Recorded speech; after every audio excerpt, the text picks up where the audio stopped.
Okay, good morning. It is November the 22nd, 11:22.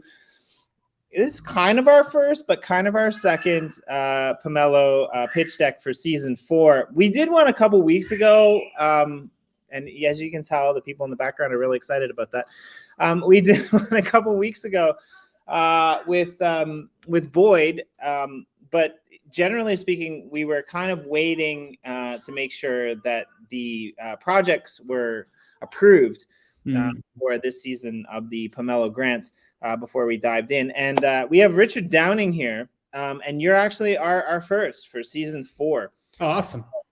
We do apologize. Yesterday we had some technical issues. As you can see, it's nice and white outside of my house.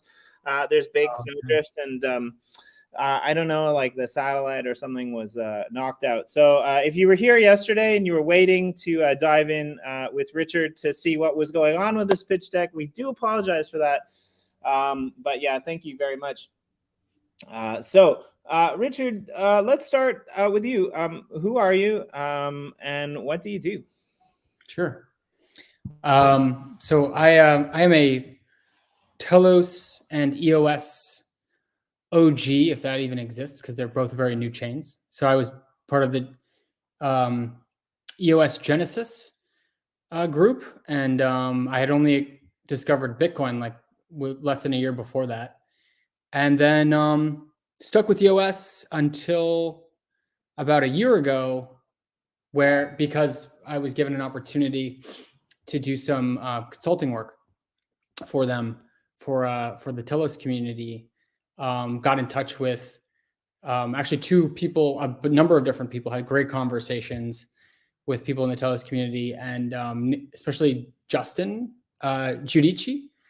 And he's actually on the Force DAO now. So my first job with him was or for the Telos community, was to work on basically an RFP system for their WPS, their works proposal system, which is how they new technologies are proposed in the Telos community and acted on, approved through a crowd vote. So what attracted me to Telos from EOS was their focus on governance. And then because I think that was actually what attracted me to EOS largely in the beginning, was delegated proof of stake, I think, is one of the best types of governance systems. And Telos takes those philosophies and kind of applies them. So anyway, so I worked on their WPS system, bringing what is basically an RFP, request for proposal system, where a proposal is made for a new kind of technology, and then the RFP element comes after it's approved as necessary for the community. The RFP element is going out to find proven development shops to work on the technology, as opposed to just saying before that the crowd was approving good ideas that didn't necessarily have the bandwidth or expertise to execute. So there were a lot of funded projects that weren't being built, which is no good. And now more projects are being built. And after that, I was about a month or two later that I kind of just stuck around and would periodically talk to Justin about what the ecosystem needed. And he said, have you heard of Vader protocol? I don't know if you've heard of Vader protocol, but Vader protocol is an algorithmic stablecoin that integrates three different technologies, one from Olympus protocol, Thorchain, and Luna. And that got approved. There's an algorithmic stablecoin, and it got approved. And then within weeks, Luna crashed. So we got $50,000 Telos, which was around $50,000 at the time, since come a far way down from that. But got that, and then within weeks, it was the Luna crashed, which obviously tells us that the Luna code is probably not the best bet, and Vader had that. So we pivoted through discussions with the community, which is pretty cool. This was a community decision where we said, can we pivot? And if we pivot, we're going to probably go to MakerDAO because it's the longest standing, most, proven stablecoin system. And I like that it's collateralized, over collateralized, because the algorithm is a black box and people don't necessarily understand it. And there's fancy, dangerous things that can be done with them and are done, as we've seen. And versus the collateralized model, which is MakerDAO's model, which is you have the Maker governance system paired with the collateralized stablecoin. DAI stablecoin, DAI stablecoin.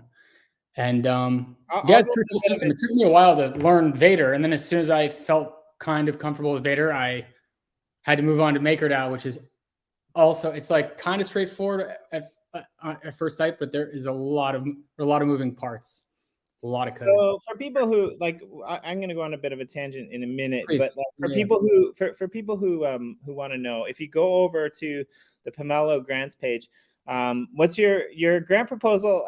Is kind of long, the name of it. Yeah, you can see it. You can see it in the YouTube description of this channel, but you can find the proposal over there. And we'll have a look at it in a minute. But yeah, so I don't know. I'm a little bit confused about the whole crypto space right now. I'll be honest with you, Richard. And I'm a little bit dismayed because, Luna, Dan Larmer kind of called that there could be a problem with this, but like everyone drank the Kool-Aid, myself included, obviously, right? Yeah. Like you had no idea that this thing could be coming crashing down. It's cool to see that the community pivoted, helped you guys pivot, but we just had another Black Swan event. I thought there was only supposed to be one per, bear market, but this whole FTX thing. Now you brought up a point that I kind of want to touch on, because I think this is really important, right? Like, over collateralization, I think, is kind of an underrated misnomer in the crypto market, and I think like one of the crypto people, I'm sorry, but we have some of the worst double standards of all time, right? Like, people who are in the industry, people who are trying to build in the industry, they come out, with this hopium, and they turn a blind eye to telltale signs, right? Love Dan or hate him, he called it, right? Like, he called the whole, this could end very badly for Terra thing, right? And then you have the whole FTX thing, right? The SPF thing, right? I don't know. I'm not an expert on any of this. I never worked for the company. I only know what I can read. I'm not trying to spread FUD, but let's just write a backdoor in the code so we can move whatever money we want, so it's off blockchain, right? Like, that doesn't really work, right? I worked for a company that used to be on EOS that ported to Terra. They blacklisted my account and stopped me from moving any tokens on the blockchain. They really? So this whole FTX thing is interesting to me, because not your keys, not your crypto. Yeah. It's all bullshit, actually. Whoever writes the code can do whatever the hell they want. Now, how they do it is the important thing, right? Like, EOS has the ability to get the signature of 15 out of 21 block producers to halt any movement of tokens from a hack, right? Now, that's government governance proposition, right? Mm-hmm. When we look at projects like Maker, they're over collateralized. So something like FTX can't happen, right? Like, they can't have a run on the bank and say, oh, well, the crypto price changed, and then be completely screwed, right? Sure. So what was it like for you guys to be able to go to the community and then say, look, we kind of got screwed like everyone else with this whole Terra crash thing. Obviously, the algorithm doesn't work. Obviously, we're not going to take that TLOS and put it into fixing it, right? We're going to do something else. So what we're going to do is we're going to look at the best stablecoin that we believe has come out, whether it has issues or not, and we're going to build on that. And you guys decided to choose Maker. Now, did you have other things that you were proposing to build upon as well, or was that kind of a community vote? How did it come about that? Because Maker is kind of a big jump, from right? Like, there's completely different things. Yeah. So explain. Yeah. So first of all, you asked what it was like, right? Yeah. So it was almost like it was out of fear, and a lot of that fear was with me. When I saw Luna crash, there was a lot of hate that came down on Do Kwon, and people who had said the nicest things about the guy, like talking about how good of a heart like a kind person, all the flattery that we also saw with SBF. But when I saw that turn, all I imagined was like me being put in that position, and I don't want that. And I really, I thought about like I thought to myself, if I'm not going to do an algorithmic stablecoin, I after that Luna crash, I was like, either I'm gone, or the community can. I mean, I didn't give them an ultimatum because it was a very logical and community supported decision to pivot. But at that point, I would not have moved forward with an algorithmic stablecoin because there was just so much because it could. I didn't know enough. I didn't know enough about what was happening to feel comfortable moving forward with this mysterious type of algorithm that might or might not result in froth. The fancy things that Wall Street has been doing for decades or longer have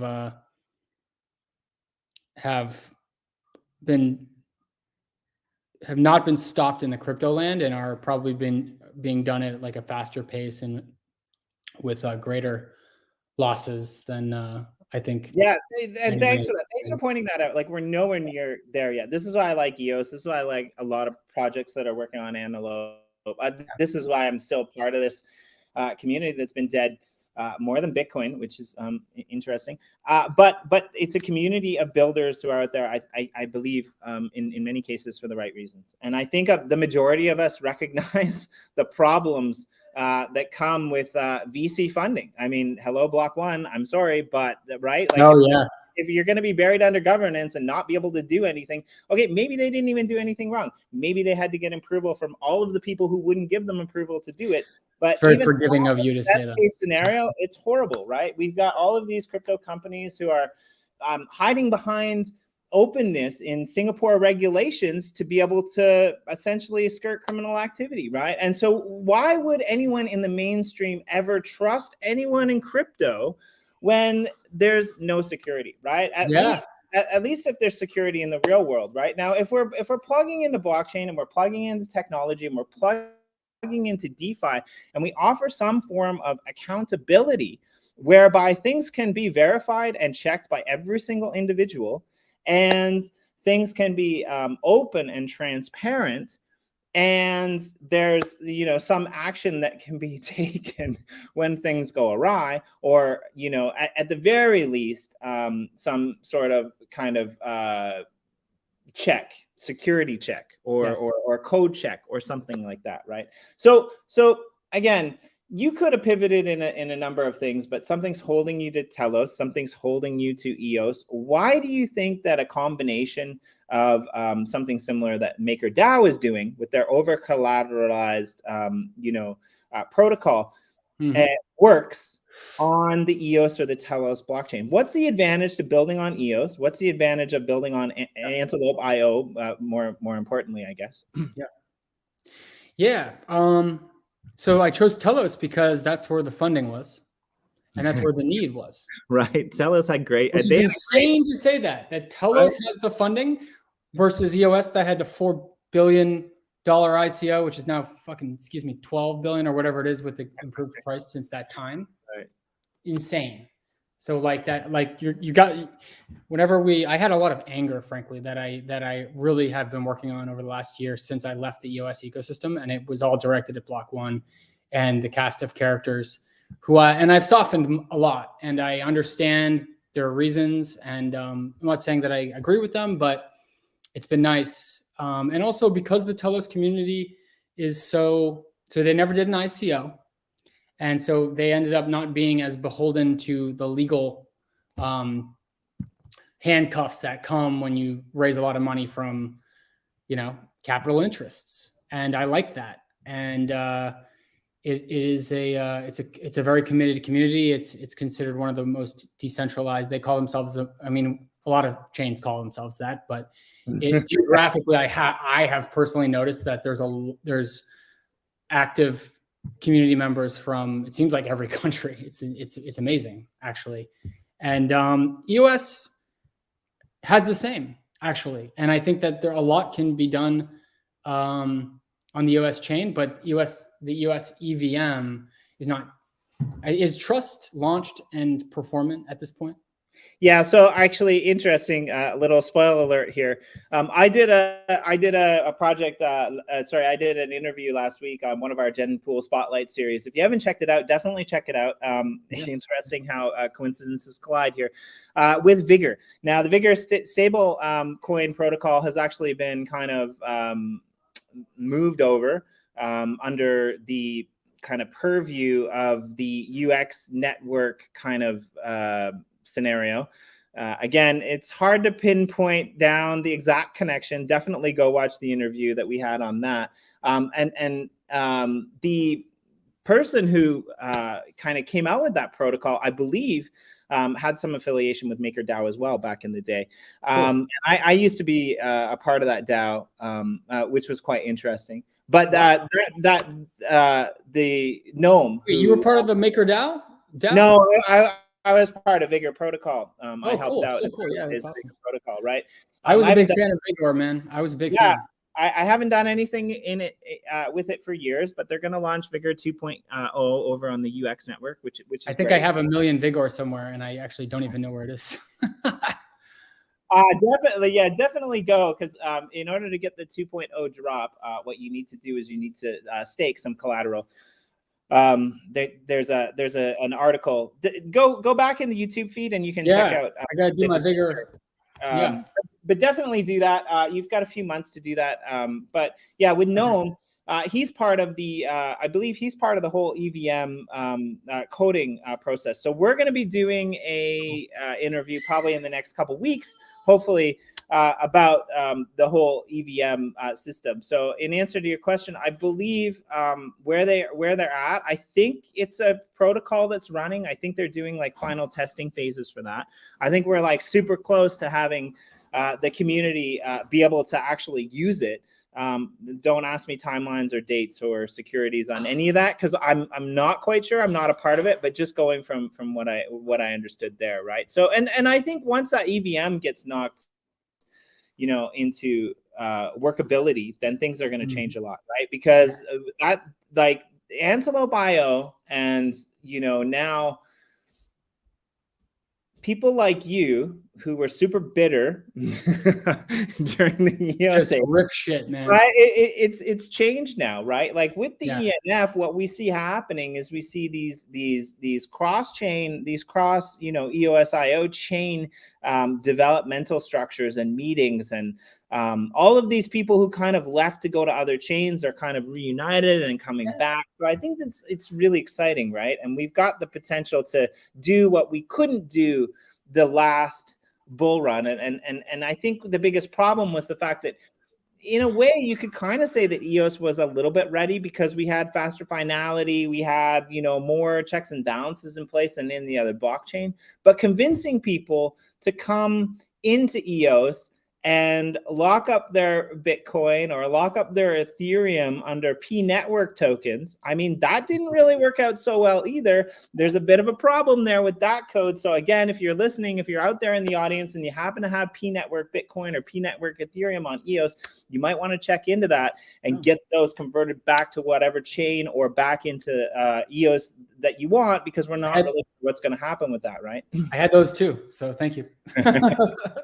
So yeah, man, I was a fanboy. I was #1 fan of EOS. So this is.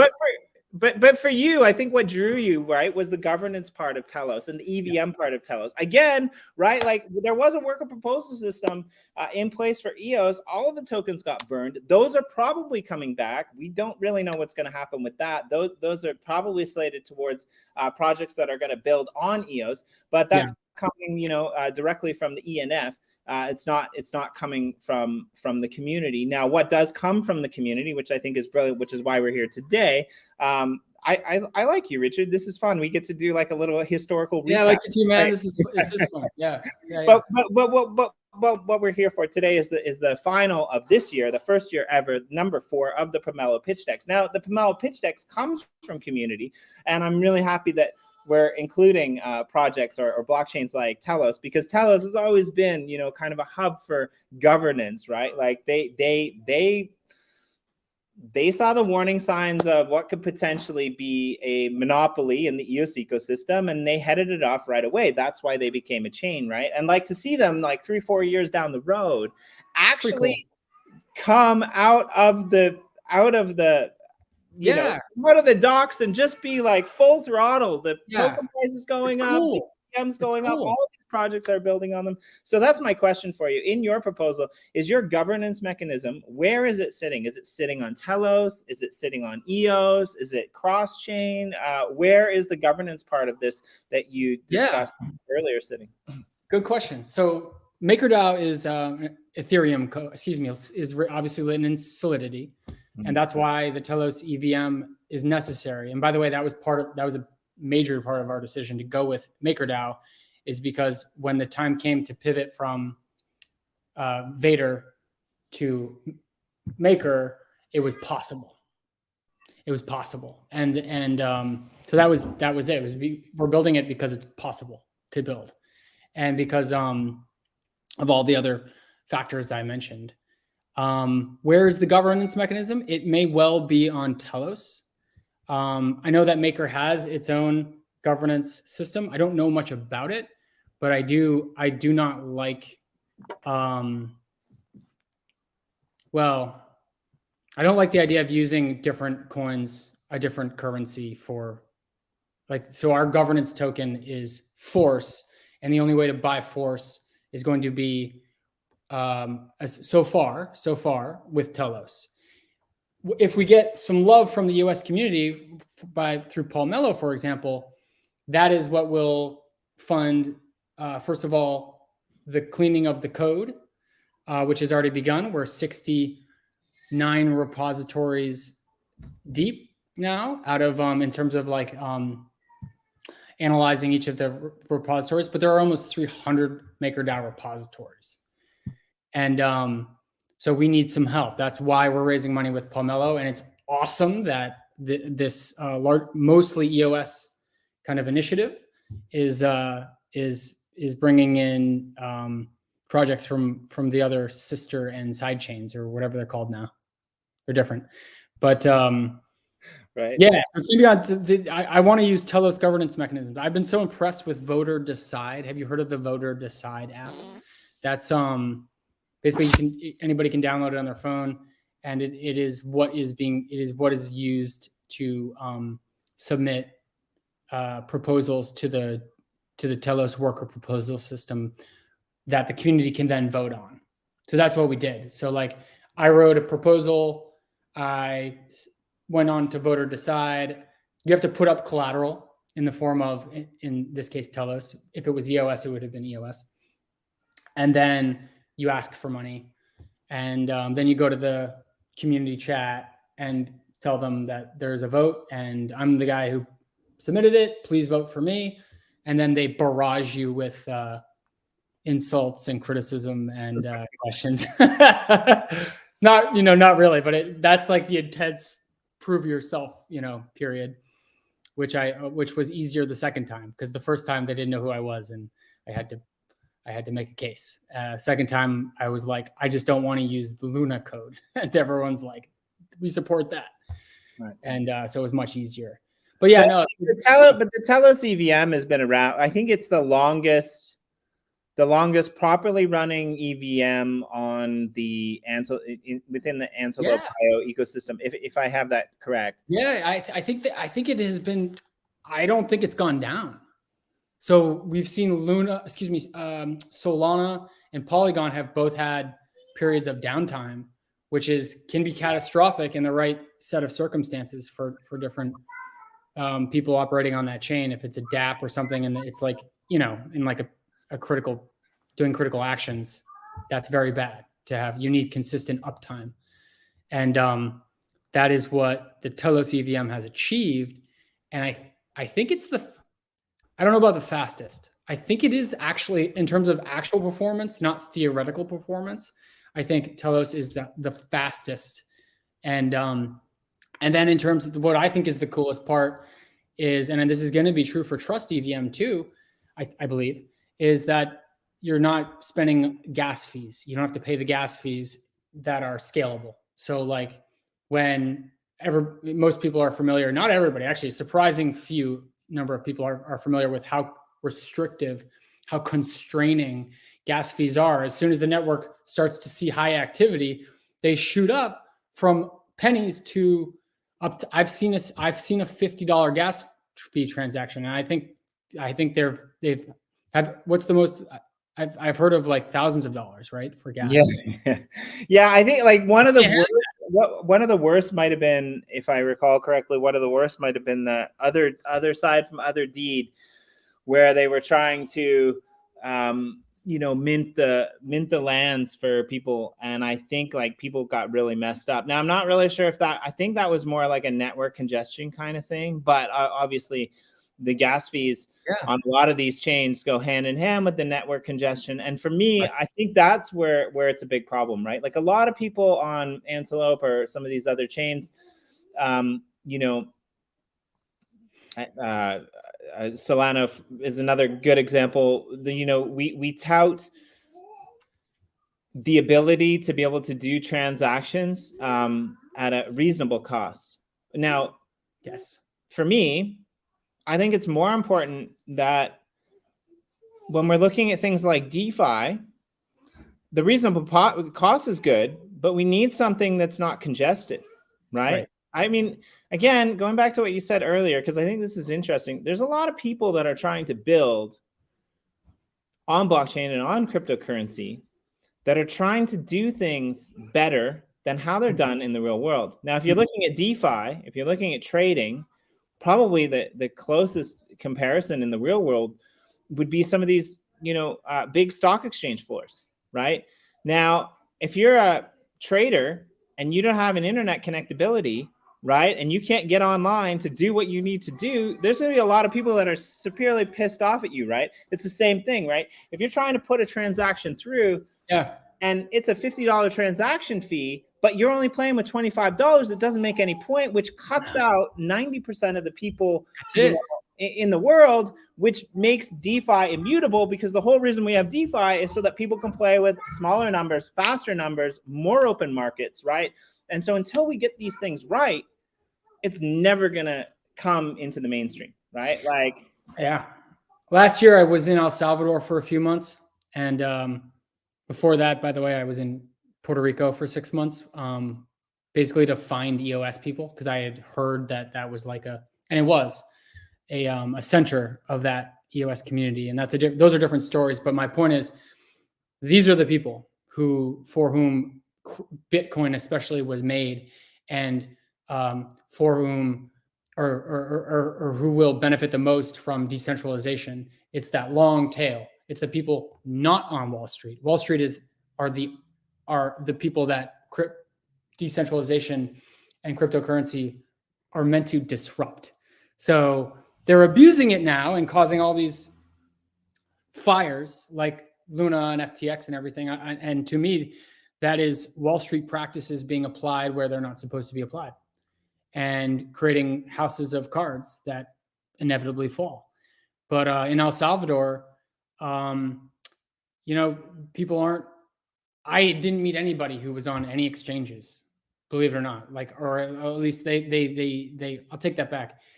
The majority of people I met were buying little bits of Bitcoin, regardless of what the price was. and they would go to the ATM down the street to do it and keep the keys on a piece of paper in their pocket and, then tell their neighbors. It's not, I don't think that traders are, so traders are, they're always going to be there, and there are always going to be people trying to exploit discrepancies and arbitrage opportunities.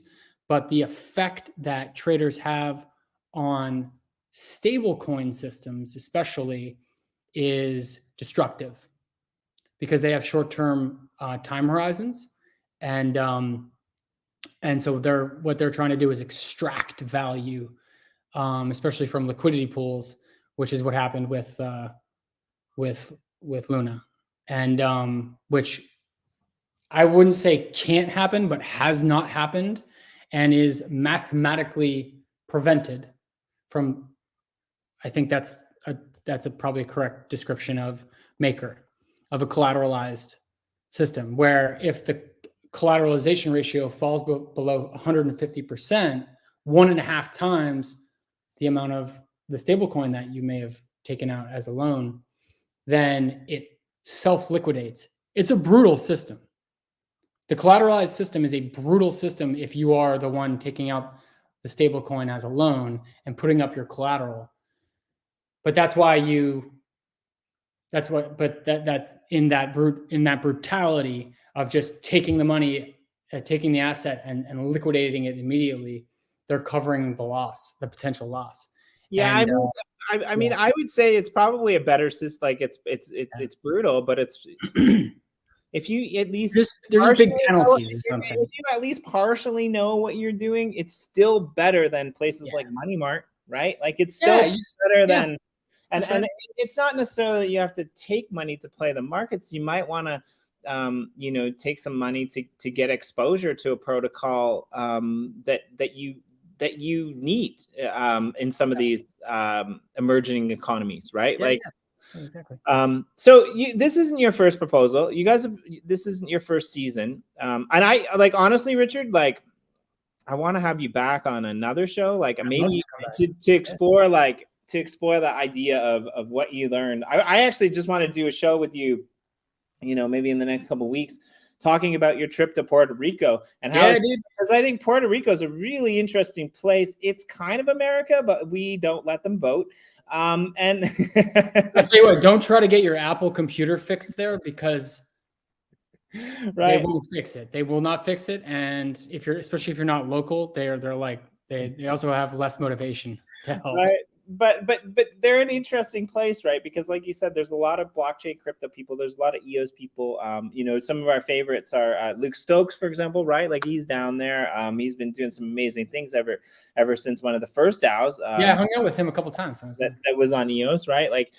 He's always great to have on the show. I would love to have you come back and just talk about, you don't even have to drop names, but just come back and talk about your experience in Puerto Rico. Maybe we can do like a Genpool spotlight on that, right? Because it's an interesting dynamic down there, right? Because they're part of a first world country without first world rights. I think that's the easiest way to say it. I'm sorry if I pissed anyone off, but legitimately, if you can't vote, right? They know.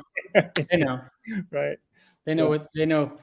It's a beautiful, I would love to have a dedicated conversation to Puerto Rico. It has a big place in my heart. Right. And and it's beautiful. And people there. Beaches. I was going to the ocean every day. Not to go on a tangent, but it's the healthiest I've ever felt, and in some of the happiest moments.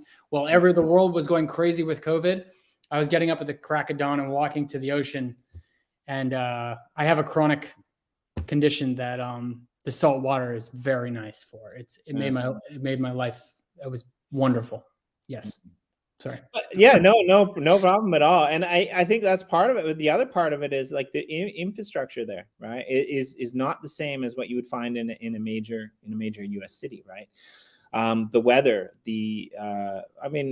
Florida gets its share of bad weather, but like the weather, the infrastructure and the usability of what blockchain could be as opposed to, you know, some of your first world developed nations. It's completely different in Puerto Rico, right? Like it's more along the lines of an emerging economy at best.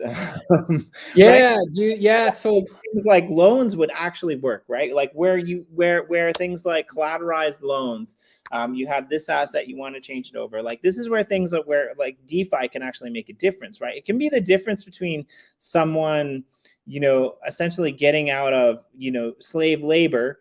And when I say slave labor, I don't mean someone being forced to work, but a lot of people in emerging economies or in underdeveloped economies are forced to work for somebody else when they actually have really good skills that they could teach. They could open up their own shops. They could do something, you know, that could make their life a lot better, right? And I could see somewhere like Puerto Rico with the emergence of blockchain and crypto and DeFi becoming like a hub at some point, right? Because there's a need for people to use it there, right? So anyway, I think El Salvador is going to be a center of commerce, of global commerce, in not too many years, in less than 10 years, I would say. Right? Yeah, we might not even be able to drive in 10 years. I don't know. According to my friend Corey, we might be in the Demolition Man scene where you know, we're not allowed to take our car out of automatic. So this isn't your first DAO proposal. This is 100%. Pomelo, yeah. This isn't your first Pomelo proposal.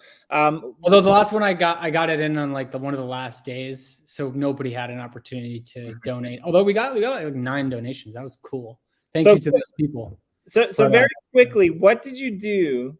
What have you accomplished with the funds that you got last time? So we got I think like $80. So I haven't used that yet. we got a very small amount. We got like $80 worth of I think $96 was it? Something like that. And I have not liquidated that because that is I was hoping to have a more profitable, I wouldn't call, you know, okay, this season. I was hoping this season would bring more abundance from so those funds are sitting there ready to be deployed, and you're hoping to garner some more funds from the community. I read somewhere that a lot of people who make predictions that, you know, no one should ever listen to because predictions are just a shot in the dark. But I read somewhere that a lot of people who are making predictions kind of believe that DeFi will be at the top. DeFi and regulation will be at the top of the next bull run. That'll be what people are focused on, right? Right. Like you could potentially say that was metaverses and NFTs that kind of spurned on the last one. You know, mainstream attention from places like FTX, impossible gains from places like Luna when you have celebrities like that. But what do you think you'll be able to put those funds towards and build out to attract attention towards Antelope IO, towards Force DAO? What's your goal for the funding that you get this round for Pomelo? Yeah, so the funding we will get up to $50,000 will go directly to our engineers. Okay, that's it. So we have a guy named Riley Webb who's in Brisbane, Australia. I know Riley. Do you? I think so. I think I've heard. He's like a prodigy. So he's like a very young Solidity developer who's very talented, and he's got other work, and right now he's working for free because our funds that we raised from the Telos WPS system are contingent on milestone achievement, and this would have been our first milestone, is to complete the cleaning and forking of the MakerDAO code.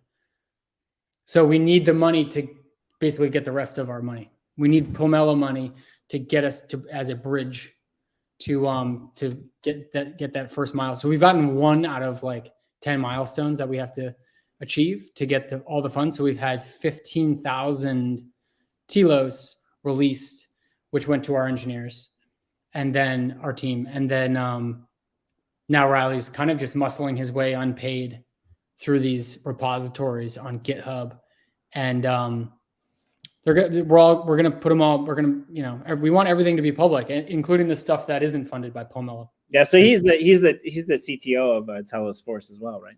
Yeah, effectively. Yeah. I hesitate to call myself the CEO. I hesitate to call Riley the CTO because I'm a project manager. That's what I am. Fair enough. And I really, you know, my goal is to get this thing as I wouldn't say as quickly as possible, because I don't think rushing is a good thing. I think the fact that we've been very slow and thoughtful about this has made our decisions much better. And it's also given us time to bring in a badass DAO. We have some really cool people, you know, on the team, including a woman who's been given a writer, an author named Jillian Godsill. Yeah, Jillian's great too. You know her? Yeah, cool. She's an amazing writer. She's a prodigy in her own right in the space. Most influential women in blockchain. She got that award. I think that's the coolest thing you can get in the, you know. I think she's a great testament to what blockchain can do, right? Like she's a traditional writer, you know, from like mainstream, you know, based in Western Europe, right. I believe over in Ireland somewhere. That's right. And she you know, did some amazing work over for the crypto writer people back in the day, right? I was with them too. Right. I was like a temporary chief of marketing, actually. That was my title or like working, but then I lost my temper and I got fired. I did not know that. Sean's one of my favorite people, actually. I love Sean. I love Kenny too. And I told Kenny, don't worry about it. I lost my temper on some Block One people. When they were giving us all these voice problems, I was like, I had put out so much content on voice. And then I lost my temper. I mean, when you put out a bunch of content on, I'm going to get myself into trouble here. When you put out a bunch of content onto, when you put out a bunch of content onto a platform that never produces and never releases anything, and then ports towards NFTs because NFTs are cool and still haven't really done anything, it's understandable and reasonable. And I mean, and shout out to, you know, what has now become the writer, the whole conglomerate of what crypto writer became, right? Like they've got the Meta Collect brand coming out. They released their crunked out cars over on Luna, which, you know, kind of killed them, but they were able to team up with One Planet and get those over to Polygon. They've got the Mongs NFT, which is on Ethereum. They're going to be dropping out their own kind of like social NFT token, which will be usable inside of their platform. You'll actually be able to go in and dig. They're calling it Dig It because, you know, they're underground. You'll be able to go in and you'll be able to dig up, you know, articles or various artwork that NFT Joe has been scrounging up from various blockchains all over. And this is all going to be plugged into their main kind of platform under the Collect token and create kind of a really interesting social situation that maybe should have happened 2 or 3 years ago somewhere else, but it never really got built out. That's all I'll say about that. You're sticking with it. I didn't know that. I hadn't gotten the update on writer. I really like Kenny and Sean. Yeah, they're great. Well, they've got, and they also created the first NFT gallery, real life gallery in Brisbane as well. Okay. So that's sitting there. You can go in. You can actually visit a gallery. You can see NFTs in frames on walls in a real live location in Australia. Wow. So yeah, they've been killing it. Did that money come from Block One? Is that a Block One funded? So I mean, no, I don't think so. They've released on multiple blockchains. They didn't sit around and wait for Block One to get their shit together. They worked hard to try to get them to get their shit together, but they also you know, expanded over to other opportunities, which in a way I think is similar to what you guys are doing too, right? You're no longer waiting, but I don't see the urgency for a protocol that says, no, we're only going to build shit on EOS. right? Like, Right. like we're only going to do Telos because EOS sucks. I mean, there was a time and there was a place in that, but I think I'd like to move beyond that. I'd like to see us taking the EOS is never going to, it's in my humble opinion, this is not a company line. This has nothing to do with gender EOS, but EOS is never going to take over the market cap of Bitcoin or Ethereum. I mean, not in the next 10 years. I don't honestly believe it. But what EOS will do, I think, is it will be able to usher people in from the mainstream. And once we get to a point where we're ushering enough people in from the mainstream, then other blockchains are going to look at it and they're going to say, okay, well, we hated it because of all these other reasons, but the technology is sound. The developers are amazing. Platforms like Pomelo that are offering funding, right? Like the new workable proposal system that's coming out, like all of these plus protocols that are coming out of various block producers and various entities within the space. Other blockchains are going to look at it and they're going to say, look, okay, we can do DeFi on Ethereum. We can do it with MakerDAO. That makes a lot of sense if we have money, but we don't because transaction fees suck. So what we want to do is we want to go over and we want to find useful DeFi code for an EOS ecosystem DAPPs, which hopefully by then you guys will have a better name for. I'm sorry, I had to throw that in there. That's okay. I originally just said MakerDAO code for the EOS ecosystem. I just wanted to make sure that people knew that this was going to be used for open source DeFi code. Period. You guys should just call it UDC on EOS. UDC. UDC on Antelope. That'd be good, right? Like get the EOS out of there. Actually, our stablecoin is going to be called FUSD. Yeah. Yeah. I think is awesome. I like it too. No, it is good. So yeah, you guys are looking for funding. Honestly, this was a super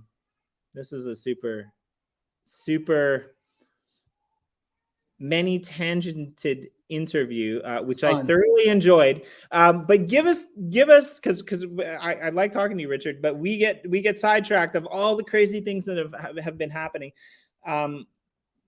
It's 2 years out. Let's go 2 years out. Let's say you guys get the funding over, this and the next grant session that you need. 2 years out, where will this useful DeFi code for the EOS ecosystem DAPPs and the FUSD governance protocol, what's your goal? Where do you hope that you're sitting? What do you hope that you're able to accomplish in the next year or two? Well, I want the best DAPPs to win.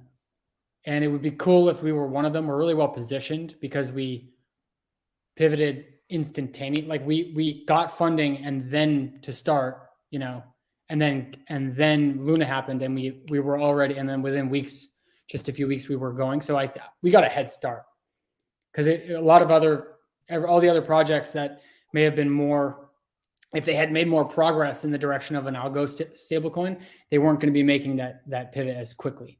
So I think we're like still kind of the front runner with a collateralized model. And we hopefully will be the default, in-app stablecoin on the in the larger Antelope network. But now, do you have a plan when all of this is built out? Do you have a plan to bridge across to other blockchains, or are you hoping that recent developments in the EVM model will support the ability to bring in people from other blockchains? Yeah, I think cross-chain tech is getting better every day, and that's especially true in the Antelope ecosystem. So I'm optimistic that the difficulty of moving value and cryptocurrency from one chain to another, one exchange to another is quickly, those obstacles are quickly falling. Those walls are falling. And we'll see. I mean, we'll do what we can to make it as accessible as possible, but we're starting with Telos and EOS Telos, and then like the big ones like Bitcoin, probably Ethereum. And then it'll be EOS, probably then Wax and your Ultras and whatnot. And so quick, there are two more things I want to hit on before we finish the meeting. One is that we're using gold tethered. We have a lot of our force token coin distribution set for rewards for providers of gold pegged collateral. So we're going to use Paxos. We're looking at, and the front runners right now are Paxos. And I have, let me just see what else is the other, like whatever the other big one. I think it's Tether Gold. Yes, Tether Gold. Those are the big ones. After that, there are some others like Quintric and others, but those are much smaller and they haven't been around as long. But the Paxos Gold's been around since 2019 and $580 million circulating supply around there. And then Tether Gold is 2020, 424 million. So those are pretty new coins, but I love the idea of having a gold tethered collateral asset, and as long as their asset stays tethered to gold, then our system will be much more stable and reliable. I mean, if you think about it, as we talked about before, we're returning to the fundamentals in a lot of ways, because the ones that deviated from that course are being punished, like your Lunas and your FTXs. When you try fancy shit, you get burned. And so I like the idea of using the advice of our forefathers, Newton in particular, who is often credited with making the decision to back the British pound and then subsequently the US dollar with gold back in the good old days when it was much more substantial and valuable. Well, honestly, that's one thing is the gold backing. That's one thing. I'm going to go on tangent number 2. I can't wait for the day, because I think this is going to be a thing. And I don't think it'll happen in Canada. I don't think it'll happen in the US or Australia.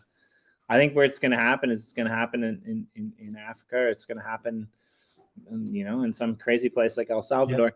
Yep. I can't wait for the day when cryptocurrencies are backed by real estate, by land. Right? Yeah, I think that's right. I think it's going to happen. Yeah. Game changer, right? Like that changes everything. That takes out the middleman of money. That takes out the middleman of the central banks. That takes out the middleman of a lot of things. There's still the market manipulation that can happen, but then that's a real tangible asset, right? And I'm not talking, oh, you have 20 acres, you can back 100 acres. I'm talking like, over collateralized real estate backed tokens, that potentially move in representation like the same way that our cryptocurrencies do now, right? And I don't know if this will ever happen, but it seems to make way more sense than I think in the States right now, central banks are required to have zero money to loan out money, right? Like it used to be something. It's not even fractional reserve banking, right? It's zero reserve banking, right? And that's just idiotic. Sorry, it's zero fractions. It's fun. But anyway, so beyond the building out of the protocol, beyond the funding of the DAPPs, behind engineering this whole pivot into existence, people can get involved in the protocol on the governance side of things, right? So how can people learn more? If people are overtly interested in helping out to potentially decide the direction of where you're headed, as you did after the collapse of the whole Luna ecosystem, how do they do that? How do they reach out beyond? Of course, it's great if you can give 1 or 2 or 10 EOS, right? It's quadratic funding, so that EOS goes a long way. Yep.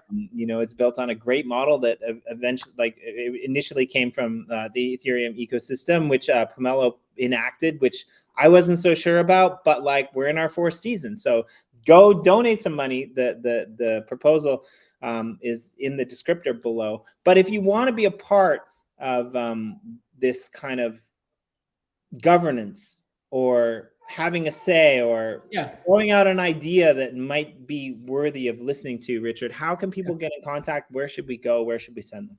Yeah, 2 places. 1, Twitter. 2, Telegram. On I'm on both in both of those groups, meaning I respond to the Twitter account Telos Force. It's at Telos Force, and then the Telegram group is named Telos Force DAO, and I just want to make sure it's the exact. I have it right. We'll probably put a link there in the recording when we. Is that right, Jimmy?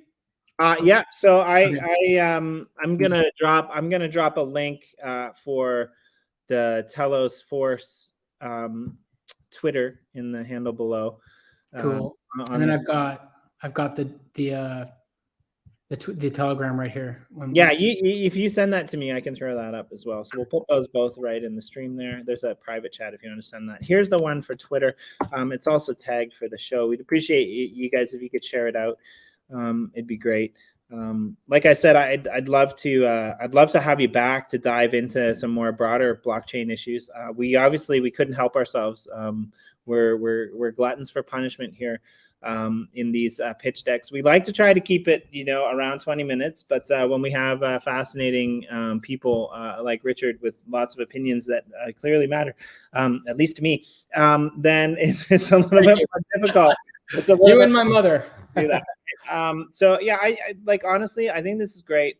I don't see you going away anytime soon. We'll probably do Pomelo pitch decks for 2023 to kick off, the first round of the second year going. So I'm excited to have you come back at that time and talk about this. But in the meantime, definitely, if you want to hear Richard talk about what's crazy about, Puerto Rico or the third world or, all of the experiences that he had and why blockchain and crypto and especially Antelope IO matter. He's taken a tour, so reach out to him and get a DAO vote going that he has to come back and join us here on a Gen Pool Spotlight to enlighten us about why crypto and blockchain and DeFi and all of these things. So any last comments before I let you go, Richard? Yeah, there's one. Thank you, Jimmy. This has been really fun. It's been really nice to meet you. And there is one really cool feature of Force that we haven't talked about yet, which is part of the coin distribution, which is going to be dollar cost average rewards. And that is like people that are willing to put up some crypto, be it Telos, or I think we may make EOS a currency that we accept for this purpose.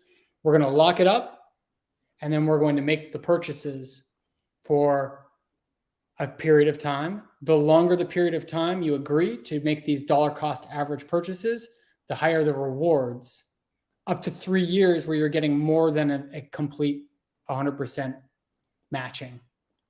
So what we're going to do is we're going to take those coins that you put up and we're going to put them in escrow, and every 10 days is the period. We're going to buy some Force on the markets, which is going to put consistent upward pressure on the price. And I think that I'm hopeful that this will become, because I've thought for a long time that should be something that all chains do. I think that this will become a best practice for all chains in the future to bring in and reward long-term commitments, but more importantly, block short-term traders who have historically tanked algorithmic stablecoins. And that's true. Like 42% of liquidity providers bounce in the first month after, and it's very detrimental. And I've been in so many cases where I was one of like the first people to find a DApp or discover a project and bought bought coins. And then eventually the early birds peace out and the price tanks, and you basically are punished for being early. You're punished for doing research on these things and then becoming an advocate. And that makes no sense to me. It feels wrong. And I know that these projects aren't doing it on purpose, but in my opinion, we've seen enough of it so that measures must be taken to prevent whales from existing. And we are doing that. We are doing even the founder team is being awarded their coins in proportion to the growth of the network. So it could be 10 years before I get all of the coins that, and by the way, I'm taking only 2%, 2.2%. More than fair, yeah. Okay, great. Well, definitely, like I said, go over and check out the Pomelo grant. Cool. Like and subscribe to the TLOS Force. We'll be back on this channel, I don't know, in the next week or so, probably with a few other pitch decks. If you're out there and you're listening and you want to join in, just get in touch with Jimmy D or the guys over at Pomelo EOS Nation. There are a bunch of different episodes. There's the shorter group pitch decks over on the EOS Discord in the Pomelo group chat. You can contact me or them there, whoever you need to. Thanks very much, Richard, for joining us, and we'll see all of you next time on another episode of Pomelo Pitch Deck. Thanks, guys. Thank you, Jimmy. Peace out.